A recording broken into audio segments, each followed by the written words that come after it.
Hello, great people. You must have heard in the news that one of the frontline agitators for the restoration of Biafra, Simon Ekpa, has been arrested and imprisoned in Finland. After his arrest, a lot of commentaries have been going on in the media space as regards his alleged criminal activities. In this video, I'll be posing a question based on a commentary that was made on a radio TV, which is VOP.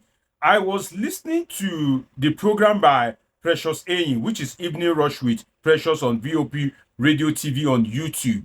And somebody called in and placed a heavy allegation on Simon Ekpa. You'll be hearing the allegation in the moment because I'll be playing the video for you. It's a 4-minute video.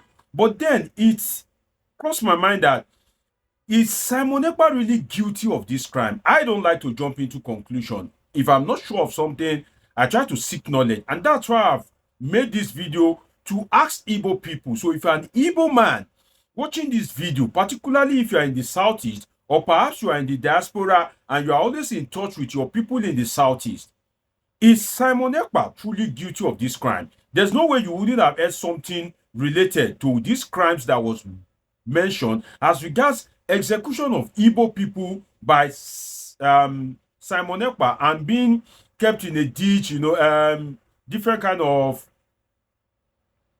bad liquid, acid poured on them and all that. So it's a whole lot. So I had to bring this to you and just pose the question, is Simon Ekpa guilty of these crimes? Because there's a lot that have been going on in the media, how he allegedly abused the wife of Nnamdi Kanu, how he denied IPOB, a lot of things. Is Simon Ekpa guilty of this crime? Let's quickly watch the video. Then we come back for a brief discourse. Let's watch the video. Let's watch it. All right. Okay. All right. And let's go back to the calls. Hello. Good evening and welcome. Good evening, Precious. Sir, you're welcome. Good evening, Promise and Barrister Darlington. Welcome, sir. See too. Good How are evening, you? sir. See I'm too. good. This is too. See too. I'm sure you are happy now, Abi. You are This is disturbing. not You are It's disturbing me Mazi. the other day. Was it not Mazi that was disturbing? No, it was City. He called me privately. Oh, wow. And I told him to slow down. Something will happen soon. All right. See to go ahead. It's Please. because of the trauma I have and the sleepless nights and the things I've been passing through. You know, Precious, Sir? when I called on this radio station and told you about the atrocity of Simon Ekpa, I want to give you one example. If you people can do this to me, for me, I'll be happy. Kindly go to Imo State. Right, I'm giving you one instance. And I know that Imo State governor are listening. If I'm lying, then let them come. I want them to debunk it. But the evidence is there. I want you people, if they can lead you people. Now, with don't worry. Go ahead. Go ahead. If they can lead you people as a media group, so that you people will go where they dig a ditch. Simon Ekpa boys dig a ditch where they are killing Igbo people, calling them Sabo, and throw them inside that ditch and pour it acid. Wow. Wow.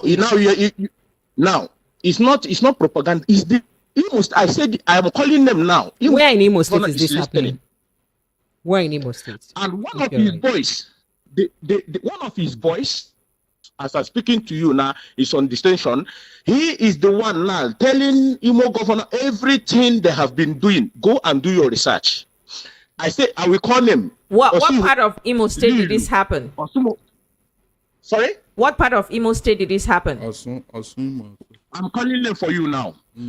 Go to Osumohu, Lilu, Osihitokwa, and Olo. Yes? There is a ditch. Dig around these areas by Simon Ekpa boys.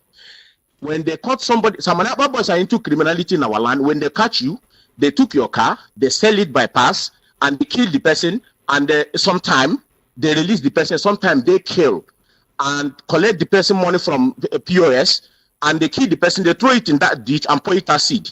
I am giving you evidence. If I am lying, Imo State governor is listening to my voice. Soludo is listening to my voice. This is what I have been shouting. His voice, one of them now is being apprehended as I speak to you. The lead that is giving the evidence. You know, these people that come here to defend Simon Ekpa, they did not even know the atrocity this guy have committed in our land. These things are known. Yeah, they are known. I know. They have never known the atrocity of this guy. Let me give you a quote. There is a man that came back from Europe who the only person who cater for the family of other people. Simon Ekpa boys catch this man, took almost 200 million from him, killed this man, and throw him in the ditch. I am giving you, I said, if I say what I'm saying, if it's lie, let Imo State governor come and that they cannot come out to admit it. Is it true? They cannot admit it. It's true. I am going to give you Simon Ekpa boys. They will come. They will see our young boys. They will call them saboteur. They will catch them, kill them, and throw them in. I said there is a ditch. This place I called the name. If they can lead media crew, that is why I'm calling Finland government. If you don't send your media crew to come and see all this ditch that was digged by Simon Ekpa boys committing atrocity in our land, these people that called this station and said that without Simon Ekpa, what is doing Nnamdi Kanu would have remained there. You are a liar. Because you know why? You want to rogue what some crime of Simon Ekpa into Nnamdi Kanu. People like me say no, it's not what Nnamdi Kanu stand for. I am telling you now to go to Osihitopa, Lilu, all these places I'm calling you. Go and see the ditch digged by Simon Ekpa boys, killing people. They are into kidnapping, and I want these things to be made to see. And the Nigerian army knows what I'm talking about. Thank you.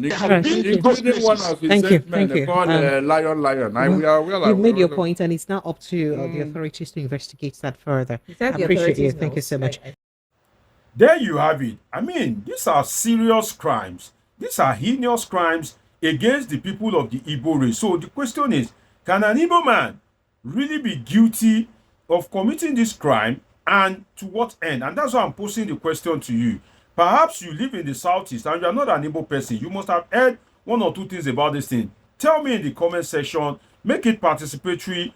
What is your experience in the southeast? And is Simon Ekpa really guilty of this crime? Because if you are seeking for the restoration of Biafra, that means that you have to protect the people, because it is the people that will occupy Biafra land. If we eventually gain the freedom, definitely it is not the trees and stick. You need human beings, right, to represent or to claim that they are citizens of Biafra as a country. Another thing is that if you are kind of like killing people because they are against the restoration of Biafra or against your own version or your modus operandi about the actualization of Biafra, the question is, how many people do you want to harm and maim?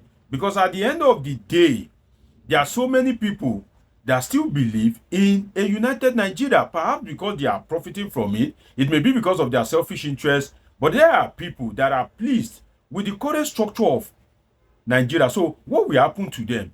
And if you are saying that there must be sit at home, that sit at home is compulsory, whether for reason of Nnamdi Kanu or for reason best known to you to kind of like prove your power or to prove that you are the man of the moment. The truth is that the Southeast is known for commerce.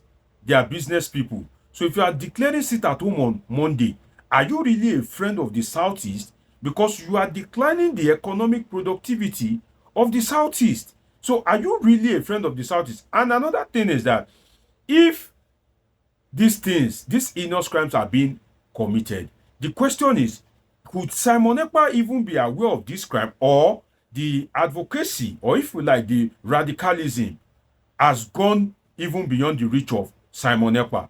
Because are there people that are profiting from this crime? This thing may have been started by Simon Ekpa, but then Nigeria, just like the Southeast and the general country as a whole, there are a lot of idle youth.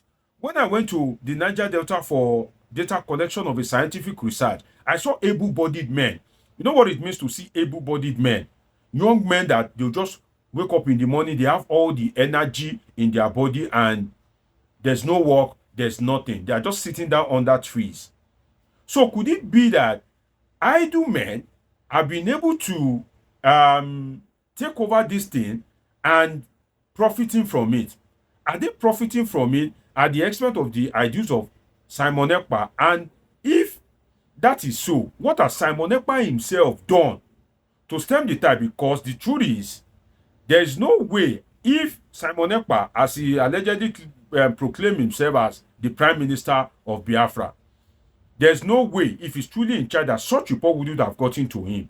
So if these are guys that are not within the ideals, that doesn't share the belief of Simon Ekpa, what about the guys that share the beliefs of Simon Ekpa? If Simon Ekpa, you think is innocent, then the guys that are sharing the ideas of Simon Ekpa, which is to actualize Biafra and to protect the people of Igbo land, didn't they report this heinous crime to Simon Ekpa? Because the man was even mentioning names. The man was giving location. He was mentioning, he was saying it emphatically. He was being specific. So for the man to be specific like that, to even be referencing the state government, you know that the man is a bit sure of what he's saying, and he has been bothered for a while. So the question is that, what are people doing, those disciples of Simon Ekpa? If Simon Ekpa is truly on ground, as he proclaimed himself as a prime minister, didn't they give him the report? And when they gave him the report, what was his action to stem the tide? Not to just stay on social media. What was his action, as in concrete action, that you guys that are using the name of Biafra to destroy properties and harm our people, then we will not agree to it?